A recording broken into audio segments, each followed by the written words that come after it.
தம் கிருபை பெரிதல்லோ, என் ஜீவனிலும் அதே இம்மட்டும் காத்ததுவே. இன்னும் தேவை கிருபை தாருமே,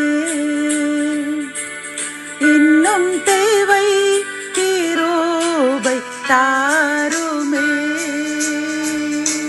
கர்த்தரும் இரட்சகருமாகிய இயேசு கிறிஸ்துவின் ஈடு இணையற்ற நாமத்தில் சேனைகளின் கர்த்தர் ஊழியத்தின் மூலம் 18/3/2025 இந்த நாள் உங்களுக்கும் உங்கள் சந்ததிகளுக்கும் மகிழ்ச்சியின் நாளாக அமையப் போகிறது என்று மனதார வாழ்த்துகின்றேன். இன்று நாம் அறியவிருக்கும் கிருபையின் வார்த்தைகள் ஏசாயா 40:31.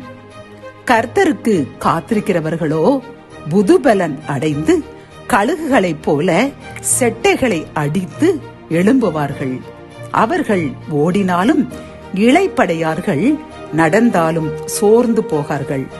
கத்தோலிக்க வேதாகமம் இவ்வாறு கூறுகின்றது: ஆண்டவர் மேல் நம்பிக்கை வைத்திருப்பவர்களோ புதிய ஆற்றல் பெறுவர்.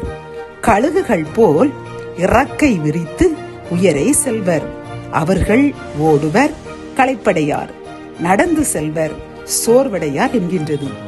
பிரியமானவர்களே, இன்று இந்த கிருபையின் வார்த்தைகள் மூலம் கர்த்தர் நமக்கு கூறும் நல் ஆலோசனை என்னவென்றால், நாம் கர்த்தருக்காக காத்திருக்கின்றோம் அல்லவா? இதற்காக நம் உறவினர்கள் மத்தியில் எத்தனையோ நிந்தைகள், எத்தனையோ அவமானங்களான பேச்சுக்கள், ஆனாலும் அதை நாம் கண்டுகொள்ளாமல் கர்த்தர் என்னை காக்க வைத்திருக்கின்றார். என்னுடைய காத்திருப்புகள் முடிந்து கர்த்தர் என்னை நிச்சயமாக ஆசீர்வதித்து என்னை எள்ளி நகையாடினவர் மத்தியில் இரட்டிப்பான நன்மையால் நிரப்பப் போகின்றார் என்று காத்திருக்கின்றோம் அல்லவா? கர்த்தர் உன்னை பார்த்து கூறுகின்றார், அவர் உனக்கு பலன் கொடுத்து கழுகுகளைப் போல் எழும்பச் செய்வார்.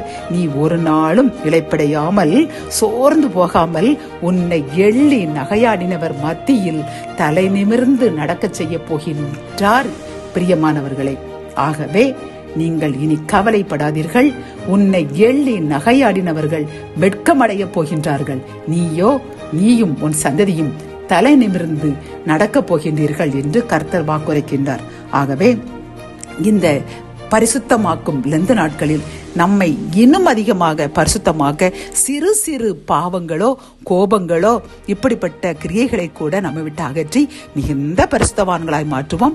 இந்த வாக்குத்தத்தத்தை கர்த்தர் இந்த கிருபையின் நாட்கள் முடிவதற்குள் நமக்கும் நம் சந்ததிக்கும் தந்து ஆசீர்வதிக்கப் போகின்றார். ஜெபம். என் அன்பு தகப்பனே, இந்த கிருபையின் வார்த்தைகள் மூலமாக உமக்கு காத்திருக்கின்ற எங்களுக்கும் என்னுடன் சேர்ந்து இந்த ஜெபத்தில் ஈடுபட்டு கொண்டிருக்கும் சகோதர சகோதரிக்கும் நீர் கொடுக்கின்ற வாக்குத்தத்தம், நீங்கள் காத்திருந்தல் முடிய போகிறது.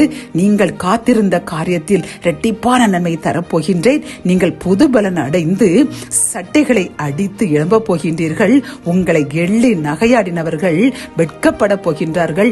நீயும் உன் சந்ததியுமோ தலை நிமிர்ந்து நடக்கப் போகிறீர்கள் என்று நீர் தந்த இந்த அருமையான கிருபையின் வார்த்தைகளுக்காக கோடி நன்றியப்பா. நாங்கள் இன்னும் அதிகமாக பரிசுத்தமாவோம் என்று உறுதியெடுக்கின்றோம். எங்கள் உறுதியை ஏற்றுக்கொள்ளுங்க. தலை நிமிர்ந்து நடக்க செய்யுங்க. மீட்பர் இயேசு கிறிஸ்துவின் மூலம் ஜெபம் கேளும் நல்ல தகப்பனே. ஆமென்.